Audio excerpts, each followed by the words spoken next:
Let's turn our Bibles to Isaiah chapter 52, verses 1 and 2, as well as book of Acts chapter 28, verse 5.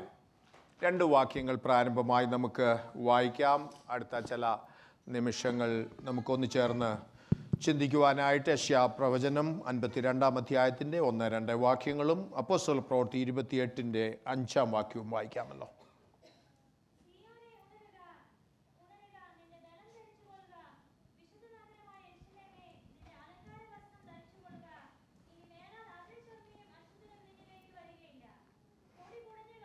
പൊടി കുടഞ്ഞു കളക മതി. അപ്പോസ്തല പ്രവൃത്തി 28-ന്റെ 5 വാക്യം കൂടെ. അവനോ ആ ജന്തുവിനെ തീയിൽ കുടഞ്ഞു കളഞ്ഞു. ജീവിതയാത്രയിൽ കടന്നു വരുന്ന തടസ്സങ്ങളെ കുടഞ്ഞു കളയുക, അതാണ് ഇതിന് ഹെഡിങ് ആയിട്ട് കൊടുക്കുവാനായിട്ട് ആഗ്രഹിക്കുന്നത്. But Paul shook the snake off into the fire and suffered no ill effects. So today's topic will be about shaking up the things, the obstacles that you face in your life.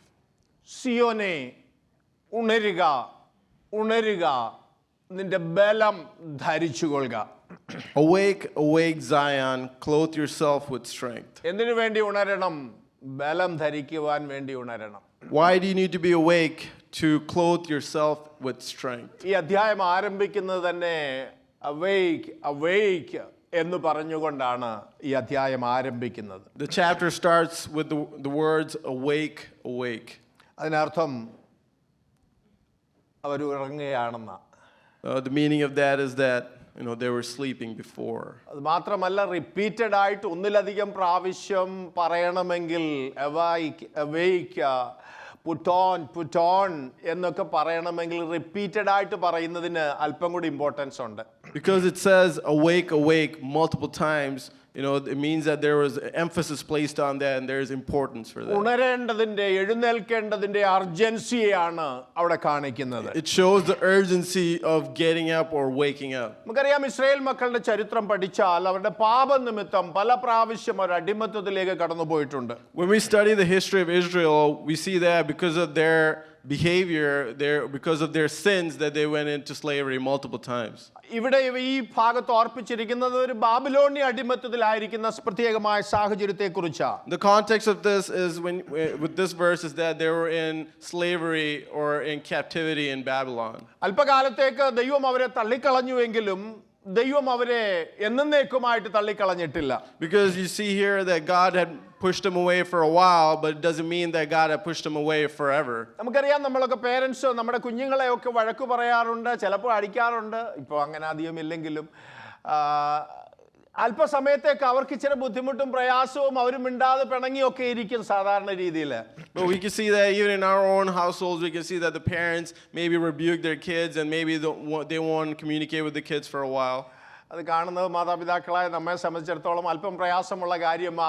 ഇച്ചിരിയൊക്കെ കഴിയുമ്പോൾ നമ്മൾ അങ്ങോട്ട് അടുത്തുകൂടി മോനെ മക്കളെയൊക്കെ വിളിച്ച് നമ്മൾ ആ ബന്ധം കൊണ്ടുവരുവാനായിട്ട്, restore ചെയ്യുവാനായിട്ട് ആഗ്രഹിക്കും. Even though we push, maybe we don't communicate with them for a while. After a while, we feel as parents the need to go again and communicate with them and build that relationship again. അതുപോലെ സ്വർഗീയ പിതാവ്, God our heavenly Father is just like that. തന്റെ മക്കളോട് അവരുടേതായ പാപപ്രവർത്തികൾ മുഖാന്തരം അല്പസമയത്തൊക്കെ അവരെ ശിക്ഷിച്ചാലും എന്നേക്കുമായിട്ട് ആരെയും ദൈവം തള്ളിക്കളയുന്നില്ല. Even though there might be some punishments for the sin that they have done, God does not push away anyone forever. എപ്പോഴും സ്വർഗീയ പിതാവ് തൻ്റെ മക്കൾ മടങ്ങി വരുവാൻ, ആ ബന്ധത്തിലായിത്തീരുവാൻ, ആ ഉറ്റ ബന്ധത്തിലായിത്തീരുവാനായിട്ട് ആഗ്രഹിക്കുന്ന ഒരു ദൈവമാണ് നമ്മുടെ ദൈവം. Our God is one who wishes to rebuild that relationship so God's children will come back and rebuild that relationship into a strong one. ആരും അടിമത്തത്തിലായിരിക്കുവാൻ, പൊടിയിലായിരിക്കുവാൻ, വീണ് കിടക്കുവാൻ ദൈവം ആഗ്രഹിക്കുന്നില്ല. God does not wish for anyone to be fallen, to be in captivity. Babel പ്രവാസത്തിലേക്ക് പോയ Israel മക്കളെ ധൈര്യപ്പെടുത്തുവാൻ ഒന്നിലധികം പ്രാവശ്യം പ്രവാചകന്മാരെ അയച്ച് ധൈര്യപ്പെടുത്തുന്നത് യെശയ്യാപ്രവചനത്തിൽ തന്നെ നമുക്ക് വായിക്കുവാനായിട്ട് കഴിയുന്നുണ്ട്. We can read in Isaiah itself that God has sent many prophets to encourage the people of Israel, when they were in captivity. ഇവിടെയും പ്രവാചകനായ യെശയ്യാവിനെ അയച്ചിട്ട് ആശ്വാസത്തിന്റെ വചനങ്ങൾ അവരോട് പറയുന്നതാണ് നാം ഇവിടെ വായിച്ചത്. So what we read here is how God sent Isaiah to encourage the people of Israel. ഇപ്പോഴവർ പ്രതീക്ഷ നഷ്ടപ്പെട്ട് പ്രശ്നങ്ങളുടെ നടുക്കുഴിയിൽ അലയുന്ന ഒരു പ്രതീക്ഷയുമില്ലാത്ത പ്രത്യേക സാഹചര്യത്തിലാണ്. Now here the situation is when the Israelites are in a place where they have no hope and they're in the pit of despair.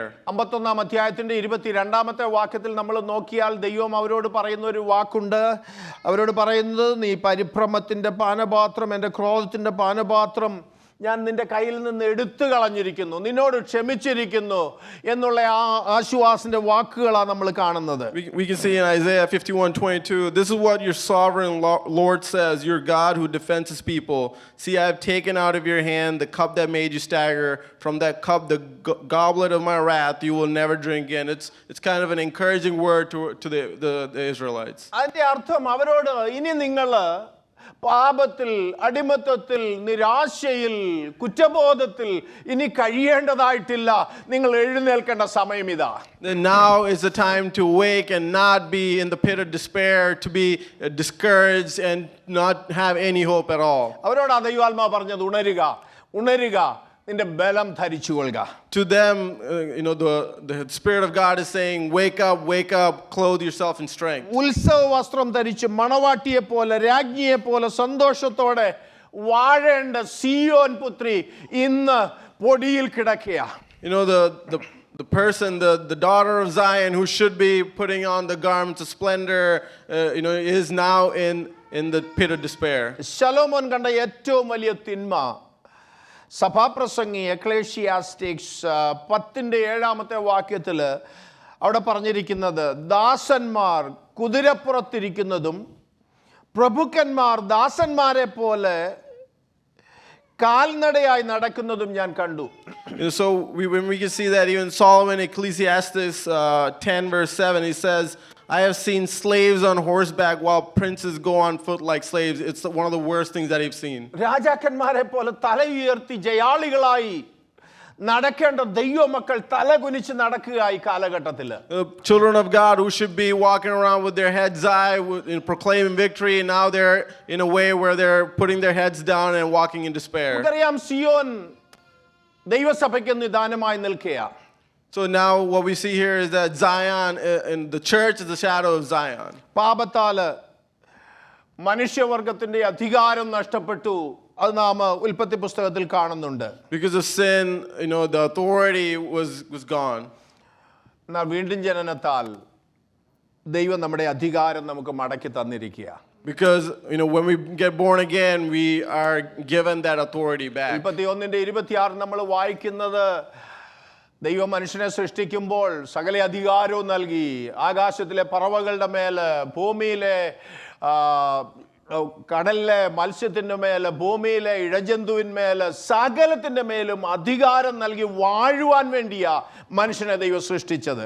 God had created man to be a ruler of everything. As you can see in Genesis chapter 1 verse 26, then God said, let us make mankind in our image, in our likeness, so that they may rule over the fish in the sea and the birds in the sky, over the livestock and all the wild animals, and over all the creatures that move along the ground. ആ ദൈവം തന്നെ അധികാരം പിശാചിന്റെ മുമ്പിൽ അടിയറ പറഞ്ഞത് കാരണം ജനം പരാജയപ്പെട്ട്, മനുഷ്യൻ പരാജയപ്പെട്ടിരിക്കുമ്പോൾ യേശു കർത്താവ് തന്റെ ജനത്തിനു വേണ്ടി കാൽവറിയിൽ അകർത്തിയാഗമായി നമ്മെ വീണ്ടെടുപ്പ് തന്ന്, നമ്മെ വീണ്ടെടുത്ത് നമുക്ക് അധികാരം തിരിച്ചു തന്ന് സകലത്തിന്റെ മേലും വാഴുവാനുള്ള, പാമ്പുകളെയും തേളുകളെയും ശത്രുവിന്റെ സകല ബലത്തെയും ചവിട്ടുവാൻ വാഴുവാനുള്ളതായ അധികാരമാ എനിക്ക് നിങ്ങൾക്കും ദൈവം തന്നിരിക്കുന്നത്. After man had lost that authority by putting it on the feet of the devil, Jesus came back and died for us on the cross so that we may regain that authority, the authority to stamp out the snakes and to be like lions. നമുക്ക് യാക്കോബിന്റെ ചരിത്രം അറിയാം. ഉൽപ്പത്തി പുസ്തകം 32:28 നമ്മൾ വായിച്ചു നോക്കിയാൽ, ആ ഭാഗം വായിച്ചു നോക്കിയാൽ, യാക്കോബ് നിരാശനായി, എല്ലാം നഷ്ടപ്പെട്ടവനായി, ജീവിതത്തെക്കുറിച്ച് യാതൊരു പ്രതീക്ഷയുമില്ലാതെ അർദ്ധരാത്രിയിൽ വഴിയിൽ കിടക്കുമ്പോൾ അല്ലെങ്കിൽ പൊടിയിൽ കിടക്കുമ്പോൾ ദൈവം അടുത്ത് വന്ന് പറയുന്ന ചില വാക്കുകളുണ്ട്. When we can see in Genesis 32:28, when Jacob was facing crossroads in his life where he was discouraged, dejected with nothing in his life, where God comes to him and says this. പിന്നത്തേതിൽ അനുദപിക്കാൻ തയ്യാറായപ്പോൾ ദൈവം അടുത്ത് വന്ന് യാക്കോബിനെ പറഞ്ഞ് കൈപിടിച്ചുയർത്തിയിട്ട് യാക്കോബിന്റെ പേര് മാറ്റി, അനുദപിച്ചവന്റെ ദൈവത്തിന്റെ കാൽക്കൽ വീണ് കരഞ്ഞവന്റെ പേര് മാറ്റി യാക്കോബ് എന്ന പേര് മാറ്റിയിട്ട് ഇസ്രായേൽ ദൈവത്തിന്റെ പ്രഭു എന്ന പേര് നൽകി ഉയർത്തിയ ദൈവമാണ് നമ്മുടെ ദൈവം.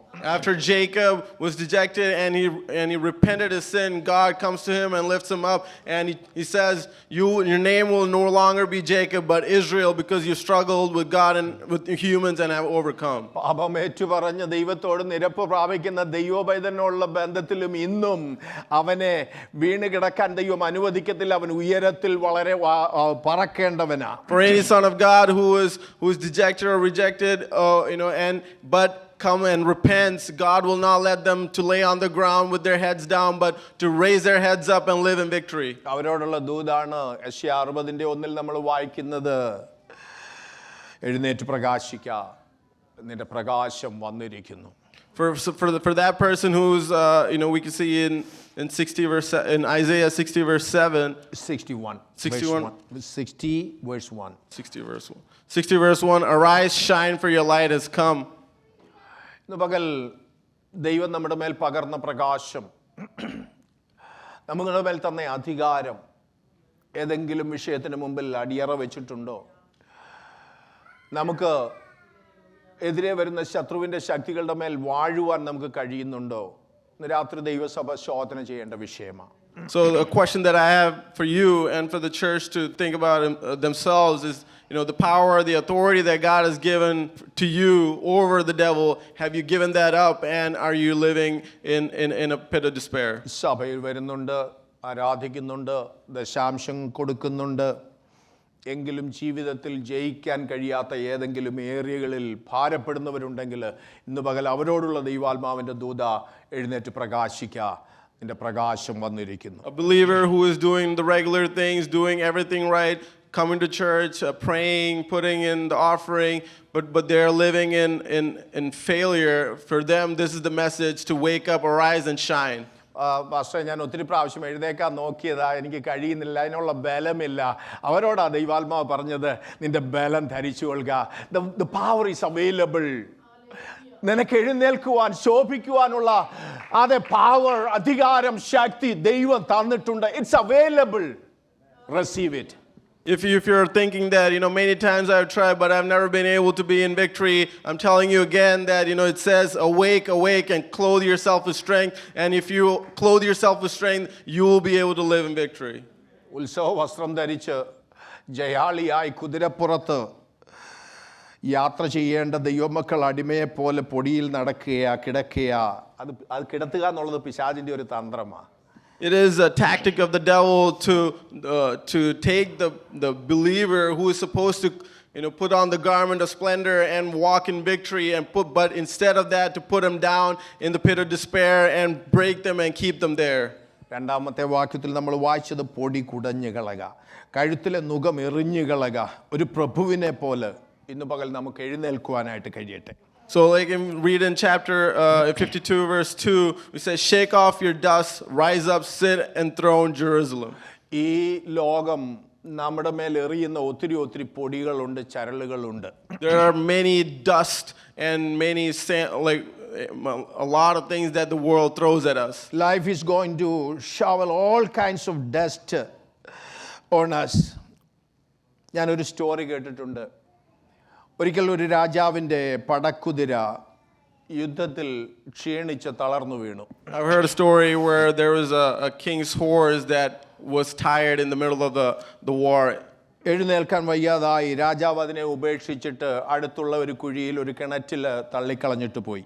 So in the middle of the battleground, because the horse was tired, the king abandoned the horse in a pit. കൊട്ടാരത്തിൽ ചെന്നിട്ട് ചേവകരെ വിളിച്ചിട്ട് അതിൻ്റെ മേൽ മണ്ണിട്ട് മൂടുവാനായിട്ട്, കാരണം അത് ചത്ത് അഴുകി ദുർഗന്ധം വമിക്കാതിരിക്കാൻ വേണ്ടി തൻ്റെ കൊട്ടാരത്തിലെ ചേവകരെ അയച്ചിട്ട് മണ്ണിട്ട് മൂടുവാനായിട്ട് അയച്ചു. So the king went back to the palace and told his followers to go back and cover the pit with sand so that instead of letting the horse rot. ബാല്യക്കാർ അവിടെ ചെന്നിട്ട് മണ്ണും ചരളും ഒക്കെ വാരി അല്ലെങ്കിൽ കോരി ആ കുഴി നികത്തുവാനായിട്ട് തുടങ്ങി. And the servants that went back and started to clear the pit or put the sand on the pit.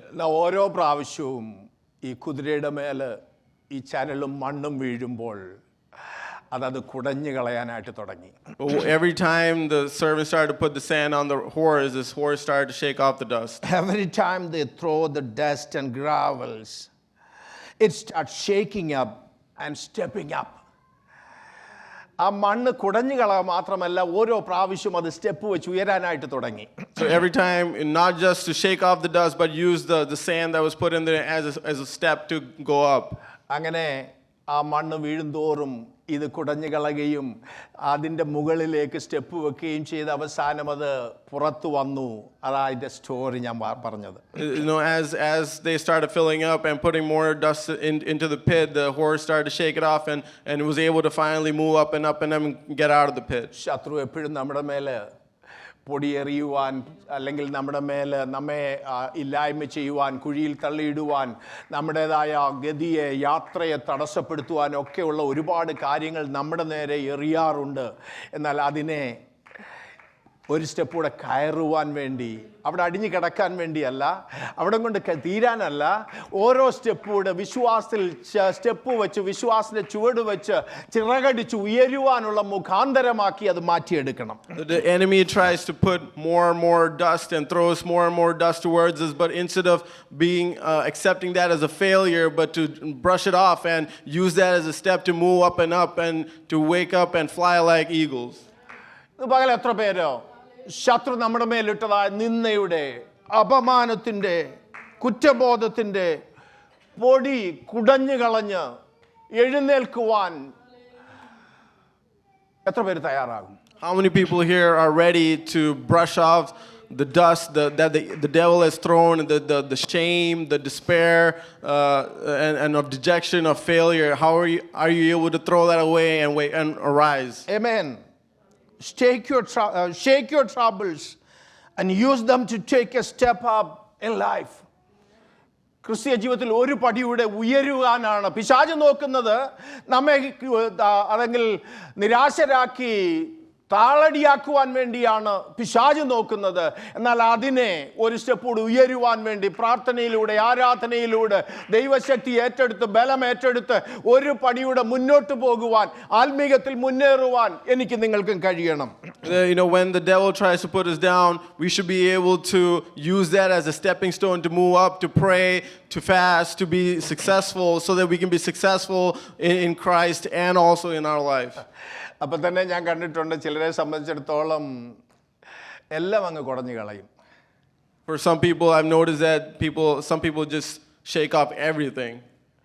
നേരെ വരുന്നത് എല്ലാത്തിനെയും കേൾക്കുന്നതും കാണുന്നതും ഒക്കെ സകലതും അങ്ങ് കുടഞ്ഞു കളയും. എന്നാൽ അങ്ങനല്ല, കുടഞ്ഞു കളയേണ്ടതിനെ കുടഞ്ഞു കളയണം, എടുക്കേണ്ടത് എടുക്കണം. Some people are not affected by everything and they brush everything off, but not that. You have to shake off that must be shaken off, and to take on that must be taken off. സകലവിധ ദോഷവും വിട്ടകലണം, നല്ലത് മുറുകെ പിടിക്കണം. To shake off all the bad things, all the sins, but keep strong and hold on strong to the good things. ദൈവകൃപ കുടഞ്ഞു കളയരുത്. Don't brush away the things that God has given you, the gift, the God's goodness and mercy. അഭിഷേകം കുടഞ്ഞു കളയരുത്. Don't brush off your anointing. കൃപാവരങ്ങൾ കുടഞ്ഞു കളയരുത്. Don't shake off the spiritual gifts. ദൈവവചനം കേൾക്കുന്ന ദൈവവചനം അത് കുടഞ്ഞു കളയരുത്. Don't brush off or don't shake off the word of God that you're hearing. ദൈവം തന്ന പ്രമാണം കുടഞ്ഞു കളയരുത്, എറിഞ്ഞു കളയരുത്. Don't shake off the law of God, the commandments. നമുക്കറിയാം മോശ പ്രത്യേകമായി ദൈവം തൻ്റെ കൈകൊണ്ട് എഴുതിയതായ കൽപ്പലകൾ എറിഞ്ഞ് ഉടച്ചു കളഞ്ഞു. We know that Moses threw away and destroyed the tablets that God had written for them, for Israelites. ദൈവം പുറപ്പാട് പുസ്തകം 34 അധ്യായത്തിൽ ദൈവം പറയുന്ന ഒരു വാക്ക് 1 വാക്യത്തിലുണ്ട്. ദൈവം മോശയോട് പറഞ്ഞു, മുമ്പിലത്തെ പോലെ 2 കൽപ്പലക ചെത്തിക്കൊള്ളുക, എന്നാൽ നീ പൊട്ടിച്ചു കളഞ്ഞ മുമ്പിലത്തെ പലകയിൽ ഉണ്ടായിരുന്ന വചനങ്ങളെ ഞാൻ ആ പലകയിൽ എഴുതും.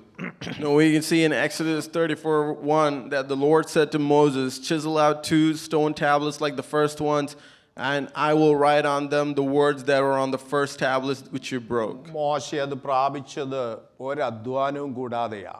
ദൈവം അതിൻ്റെ എല്ലാ കാര്യങ്ങളും ചെയ്ത് കയ്യിൽ കൊടുത്തതാ. Moses did not put in any work for the thing that God had given to him.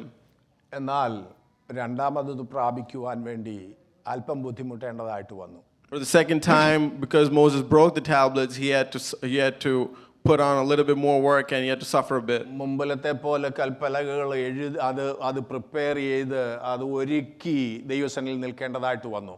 And he had to prepare the tablets that were before then and had to come in the presence of God. ഉടച്ചു കളയാൻ, എറിഞ്ഞു കളയുവാൻ, ദൈവം തന്ന കൃപകളും കൃപാവരങ്ങളും ഒക്കെ എറിഞ്ഞു കളയാൻ എളുപ്പമാ. എന്നാൽ അല്പം കൂടെ പണിപ്പെടേണ്ടതായിട്ട് വരും, പാടുപെടേണ്ടതായിട്ട് വരും പ്രാപിച്ചെടുക്കാൻ. It is easy to shake away the spiritual gifts that God has given you, but to get them, to reclaim them, you will have to put in a lot more work. മോശ കഠിനാധ്വാനം ചെയ്താണ് ആ നഷ്ടപ്പെടുത്തിയത് തിരിച്ച് പ്രാപിച്ചത്. Moses had to work a lot, to put in a lot of hard work to regain what had been lost. ദൈവമക്കളെ ഉപവസിച്ചും പ്രാർത്ഥിച്ചും ദൈവസന്നിധിയിൽ ഇരുന്ന് പ്രാപിച്ച കൃപ നഷ്ടപ്പെടുത്തരുത്. Dear children of God, do not lose the gifts that you had worked so hard for. ദൈവിക നന്മകൾ നഷ്ടമാക്കരുത്. Don't lose God's blessings. അത് കുടഞ്ഞു കളയരുത്, അത് എറിഞ്ഞു കളയരുത്. Don't shake them off or don't throw them off. മറിച്ച് പ്രാർത്ഥനയ്ക്കെതിരായി, ആരാധനയ്ക്കെതിരായി, നിന്റെ സമാധാനത്തിനെതിരായി, നിന്റെ നന്മയ്ക്കെതിരായി ശത്രു കൊണ്ടുവരുന്നതിനെ കുടഞ്ഞു കളയണം. But instead, you should be able to throw off the things that the enemy is bringing towards you that destroys your peace and destroys your spiritual gifts. ശത്രു കൊണ്ടുവരുന്ന അപമാനത്തിൻ്റെ, അസമാധാനത്തിൻ്റെ, സകലത്തെയും അല്ലെങ്കിൽ കുറ്റബോധത്തിൻ്റെ, നിരാശയുടെ പൊടിപടലങ്ങളെ കുടഞ്ഞു കളയണം. The depression, the shame, the things that the devil is throwing against you, you should be able to shake it off. 1-2 വേദഭാഗങ്ങളുടെ അപ്പോസ്തലപ്രവൃത്തി 28-5 വാക്യത്തിൽ നിന്ന് 1-2 വാക്കുകൂടെ ഓർപ്പിച്ച് ഞാൻ ദൈവസന്നിധിയിൽ ഇരിക്കുവാനായിട്ട് ആഗ്രഹിക്കുക. നമുക്കറിയാം 28-5 കഴിഞ്ഞ ദിവസങ്ങളിലൊക്കെ അപ്പോസ്തലപ്രവൃത്തികൾ നമ്മൾ പഠിച്ചുകൊണ്ടിരിക്കുകയായിരുന്നു. എനിക്കറിയില്ല, വളരെ ഡീറ്റെയിൽ ആയിട്ടുള്ള ഒരു സ്റ്റഡി, ഏതാണ്ട് 1 വർഷം മുമ്പ് തുടങ്ങിയ സ്റ്റഡി കഴിഞ്ഞ ദിവസം നമ്മൾ കംപ്ലീറ്റ് ചെയ്തു. Now, I want to read one more verse from Acts 28, verse 5. We've been talking about the chapter, the book for a while, and I want to talk more about it. വളരെ detail ആയിട്ട് 1-ാം അധ്യായം മുതൽ കഴിഞ്ഞ 2 വർഷം മുമ്പ് തുടങ്ങിയ study കഴിഞ്ഞ സൺഡേയിൽ ഞാൻ ക്ലോസ് ചെയ്തു, നിർത്തി. 28-ാം അധ്യായം കൂടെ ചിന്തിച്ച് അവസാനിപ്പിക്കുകയായിരുന്നു. The study that we've been started about for the book of Acts that we've been doing for 2 years, we were able to finish recently and finish the complete the book. Join ചെയ്തവർക്കൊക്കെ അനുഗ്രഹമായി തീർന്നു എന്ന് ഞാൻ വിശ്വസിക്കുക. I hope the people who joined was able to attend. It was a blessing for them. ദൈവം അനുവദിച്ചാൽ അടുത്ത ചില ആഴ്ചകൾ നമ്മുടെ പ്രവീൺ ഫ്രൈഡേയിലെ ബൈബിൾ സ്റ്റഡി എടുക്കുന്നതായിരിക്കും.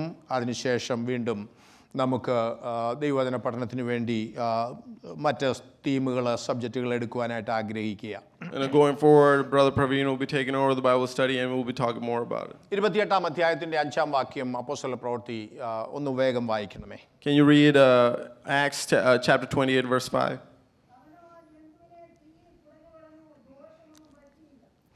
കഴിഞ്ഞ ദിവസം പൗലോസ് തൻ്റെ യാത്രയിൽ നേരിട്ട തടസ്സങ്ങളെ, വിശദമായിട്ട് വെല്ലുവിളികളെ നമ്മൾ ചിന്തിച്ചു. We thought about some of the troubles that Paul had faced in his journeys. നമ്മുടെയൊക്കെ ജീവിതത്തിൽ once in a while ഒക്കെ ബാഡ് ഡേയ്സ് ഉണ്ടാകാറുണ്ട്. We face bad days in our lives every once in a while. സുവിശേഷ വേലയ്ക്ക് ഇറങ്ങിയ പൗലോസിന്റെ ജീവിതത്തിൽ മിക്കവാറും ദിവസങ്ങളെല്ലാം ബാഡ് ഡേയ്സ് ആയിരുന്നു നമ്മുടെ മാനുഷികമായ ചിന്തയിൽ. So when we look at it from our own, like from the worldly view, we can see that Paul had pretty much a lot of bad days. 13-ാം അധ്യായത്തിൽ തുടങ്ങി തൻ്റെ 1, 2, 3 മിഷണറി ജേർണീസ് നമുക്ക് കാണുവാൻ കഴിയുന്നുണ്ട്. Starting from chapter 13, we can see 1, 2, 3 multiple missionary journeys that Paul undertook. മിക്കവാറും ചെന്നിടത്തെല്ലാം പ്രശ്നങ്ങളും ഉപദ്രവങ്ങളും പീഡകളും എല്ലാം താൻ ശാരീരികമായ ഉപദ്രവങ്ങൾ വരെ അനുഭവിക്കേണ്ടതായിട്ട് വന്നു. That he had to suffer a lot of persecution wherever he had to go. എന്നാൽ ആക്സ് 22 തനിക്ക് മുന്നറിയിപ്പ് കൊടുത്തു, താൻ ജെറുസലേമിലേക്ക് പോയാൽ അവിടെയും പ്രശ്നങ്ങൾ ഉണ്ടാകും, പോകരുതെന്നൊക്കെ പറഞ്ഞെങ്കിലും തൻ്റെതായ ലക്ഷ്യത്തിൽ നിന്ന് പിന്മാറുവാൻ താൻ തയ്യാറായില്ല. Even we can see in chapter 22 that even though there was a lot of warnings for Paul that if he goes to Jerusalem that he might face a lot of persecution, he didn't deter and he still went on it. അവിടെ വെച്ച് യഹൂദന്മാരും ജാതികളും എല്ലാവരും കൂടി തന്നെ persecute ചെയ്യുകയാണ്. We can see that over there, the Jews and pretty much the Gentiles, everyone is coming together and persecuting Paul. യഹൂദന്മാർ പൗലോസിൻ്റെ മേൽ കുറ്റം ചുമത്തിയത് ദേവാലയത്തെ അശുദ്ധമാക്കി ജാതികളെ പ്രധാനമായ സ്ഥലത്ത് അവർ കൊണ്ടുപോയി തന്നോടൊപ്പമുള്ള പ്രിയപ്പെട്ടവരെ അല്ലെങ്കിൽ ജാതികളിൽ നിന്ന് വന്നവരെ താൻ ദേവാലയത്തിൽ കൊണ്ടുപോയി അവർക്ക് കടക്കുവാൻ അനുവാദമില്ലാത്ത ഏറിയൽ കൊണ്ടുപോയി എന്നുള്ള അലിഗേഷൻസ് അക്യൂസേഷൻ നിമിത്തം തന്നെ പ്രോസിക്യൂട്ട് ചെയ്യുന്നതാണ് നമ്മൾ കാണുന്നത്. We can see that Paul was persecuted here because he took the Gentiles, the people who were not supposed to go to the temple.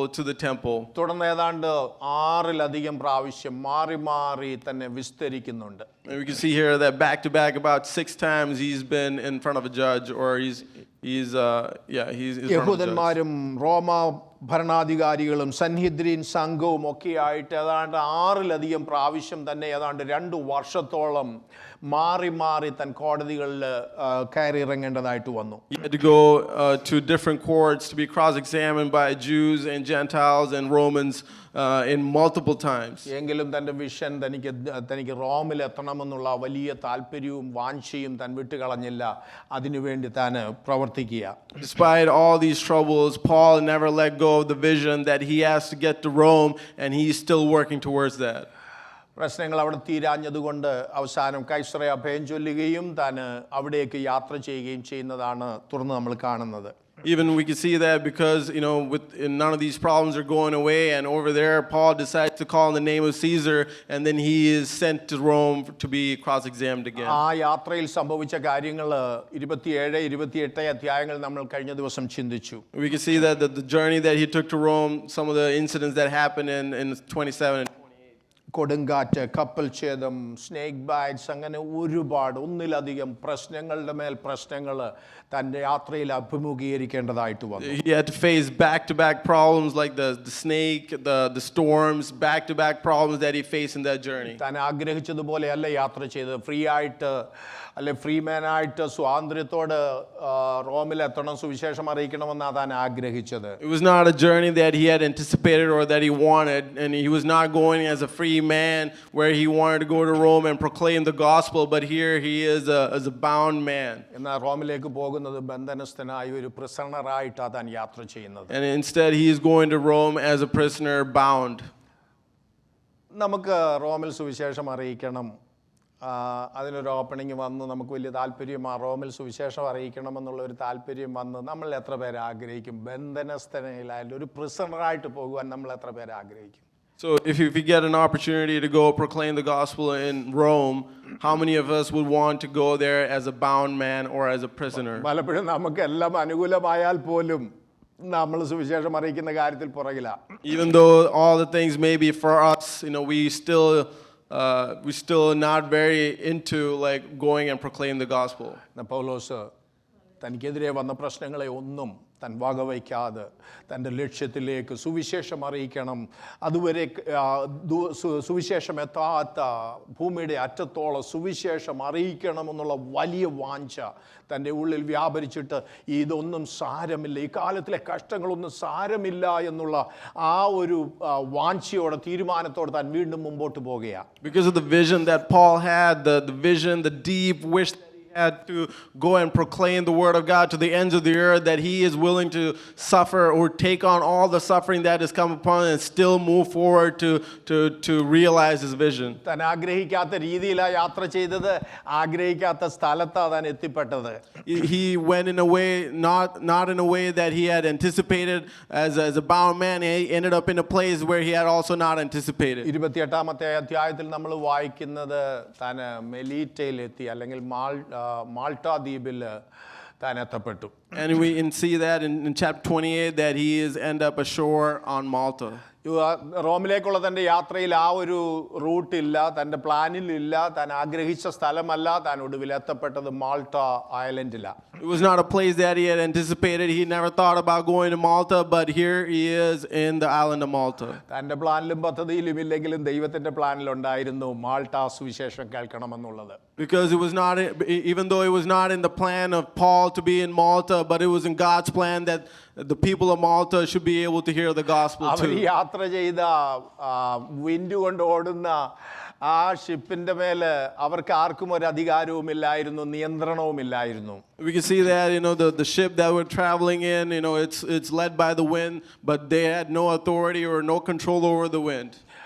എന്നാൽ സ്വർഗം ഷിപ്പിന്റെ നിയന്ത്രണം ഏറ്റെടുത്തു. Well, we can see that, we can assume that the heaven took control of the ship, of the wind. ആ കൊടുങ്കാറ്റിൽ ഏതാണ്ട് 600 mile ഇത് അവരുടെ പ്ലാനിൽ നിന്ന്, അവരുടെ റൂട്ടിൽ നിന്ന് തെന്നിപ്പോയി എന്നാണ് ചരിത്രം പറയുന്നത്. We can see that, when we look at history, we can see that because of the storm that they had to face in that ship, that they moved away from the path that they were supposed to go to Rome by about 600 miles. അവസാനം കൊടുങ്കാറ്റിൽ ship completely destroy ചെയ്തു. And we can see that because of the storm, the ship was completely wrecked. നീന്തി കടക്കാവുന്നവരപ്പുറത്ത് കടന്നു, ബാക്കിയുള്ളവർക്ക് ലഭിച്ചത് കപ്പലിൻ്റെ ചെറിയ would പീസസാ കിട്ടിയത്. അങ്ങനെ അവർ അക്കരെ കടന്നു. Some people were able to swim ashore, but some people, had to rely on the planks to get ashore.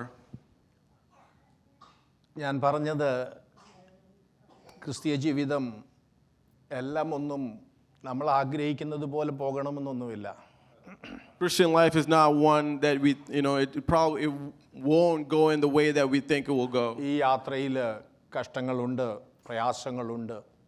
ക്രൂശിൻ്റെ മാർഗമാ ക്രിസ്തീയ മാർഗം. എന്നാൽ ഒരു കാര്യം ഞാൻ ഉറപ്പ് പറയാം, ആഗ്രഹിക്കുന്ന തുറമുഖത്ത് അവനെ എത്തിക്കുന്ന ദൈവമാണ്.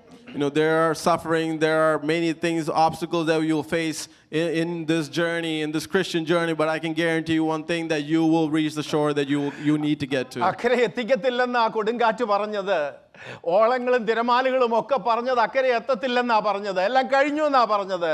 എന്നാൽ ആ അധ്യായത്തിൽ 28-ാം അധ്യായത്തിൽ ഒന്നിലധികം പ്രാവശ്യം അവൻ റോമിൽ എത്തിയെന്ന് നമ്മൾ വായിക്കുന്നു. In the storm and the winds, they were trying to say, oh, you won't get ashore, but we can see in 28 that he finally ends up in Rome. ദൈവത്തിന്റെ പ്ലാനും പദ്ധതിയും ആണ് ജീവിതത്തിൽ സംഭവിക്കുന്നത്. Whatever is God's plan and whatever is God's plan is what is going to end up happening in your life. ദൈവത്തെ സ്നേഹിക്കുന്നവർക്ക്, നിർണയപ്രകാരം വിളിക്കപ്പെട്ടവർക്ക്, ഒരുപക്ഷെ ഇന്ന് നമ്മൾ ആഗ്രഹിച്ചതുപോലെ കാര്യങ്ങളൊന്നും നടക്കുന്നില്ലെങ്കിലും, പ്രതീക്ഷിച്ചതുപോലെ കാര്യങ്ങൾ നടക്കുന്നില്ലെങ്കിലും, ദൈവത്തെ സേവിക്കുന്നവർക്ക്, സ്നേഹിക്കുന്നവർക്ക്, നിർണയപ്രകാരം വിളിക്കപ്പെട്ടവർക്ക് സകലതും നന്മയ്ക്കായി കൂടി വ്യാപരിക്കും. That when we see that for people who love God, that even though there might be things that we don't think will happen, but everything at the end will happen in a good way and will have a good end. ദ്വീപിൽ ചെന്നപ്പോഴും അവിടെയും ആഗ്രഹിച്ചതുപോലെയുള്ള കാര്യങ്ങളൊന്നുമല്ല initially സംഭവിക്കുന്നത്. Even when Paul ends up in Malta, it's not the things that he anticipated will happen is happening. Malta ദ്വീപിലുള്ളവര് വളരെ kind and compassionate ആളുകളായിരുന്നു. അവര് ഇവരെ സ്വീകരിച്ചു. ഒന്നും രണ്ടും പേരൊന്നും അല്ല, 276 people. അവരെ എല്ലാവരെയും സ്വീകരിച്ച് അവർക്ക് ആവശ്യമായ ഫുഡ് ആൻഡ് ഷെൽട്ടർ കൊടുത്തു. അവരുടേതായ തണുപ്പിൽ നിന്ന് രക്ഷപ്പെടുവാൻ വേണ്ടി തീ ഒരുക്കി അവരെ ട്രീറ്റ് ചെയ്തു, റിസീവ് ചെയ്തു. We can see that in the island of Malta, the people were very hospitable, and there were about 300 people who came in and got these people from the ship, and they were able to give them a very hospitable environment. ശ്രേഷ്ഠ അപ്പോസ്തലനായ പൗലോസ് അതിൻ്റെ നടുവിൽ മറ്റുള്ളവർ തീ കൂട്ടട്ടെന്നൊക്കെ പറഞ്ഞ് മാറി നിന്നില്ല. തീ കെടുന്നു എന്ന് നോക്കിയപ്പോൾ താൻ തന്നെ പോയി കുറേ വിറക് പറക്കി കൊണ്ടുവന്ന് ആ തീക്കകത്തിട്ട് ആ തീ അവിടെ കത്തിക്കുവാനായിട്ട് തുടങ്ങി. We can see that Paul didn't move back or was in the background not doing anything, but he actually like went in, and when he saw that the fire was about to be finished, that he actually went in and got more sticks and logs. ഇന്നാരും ഒക്കെ തീ കത്തിക്കട്ടെന്ന് പറഞ്ഞ് മാറി നിൽക്കാൻ ആർക്കും കഴിയത്തില്ല. തീ കെട്ടുപോകാതിരിക്കണമെങ്കിൽ എൻ്റെ നിങ്ങളുടെ ഉള്ളിൽ പകർന്നിരിക്കുന്ന ആത്മാവിൻ്റെ തീ കെട്ടുപോകാതിരിക്കുവാൻ അവരാൽ കഴിയുന്നത് അവരവർ ചെയ്യണം. So that the spirit, the fire in you, that it does not burn away, that you need to actually put in the effort yourselves to actually keep the fire burning. നമുക്കറിയാം, ചൂട് കൂടിയപ്പോൾ അല്ലെങ്കിൽ തീയിൽ വിറക് പറക്കിയിട്ട് തീ കത്താൻ തുടങ്ങിയപ്പോഴത്തേക്ക് അതിനകത്ത് നിന്ന് ആ പഴയ പാമ്പ് പുറത്തു വന്നു. We can see that once the fire started burning, you can see that the snake started coming out. ഒരു പോരാട്ടവും ഒരു പ്രശ്നവും കാണത്തില്ല, ഒന്നും ചെയ്യാതിരുന്നാൽ മതി. എന്തെങ്കിലുമൊക്കെ ചെയ്യാൻ തുടങ്ങുമ്പോൾ, ഒന്ന് പ്രാർത്ഥിക്കാൻ, ഒന്ന് ഉപവസിക്കാൻ, ഒന്ന് ആരാധിക്കാൻ, ഒന്ന് ബലപ്പെടുവാൻ ഒക്കെ തുടങ്ങുമ്പോഴായിരിക്കും ഈ പാമ്പിൻ്റെ സ്വഭാവങ്ങൾ, പൈശാചികമായിട്ടുള്ള പ്രവർത്തനങ്ങളൊക്കെ ഡെവലപ്പ് ചെയ്യുന്ന, തല ഉയർത്തുന്നത്. To face no opposition in your life, all you have to do is do nothing.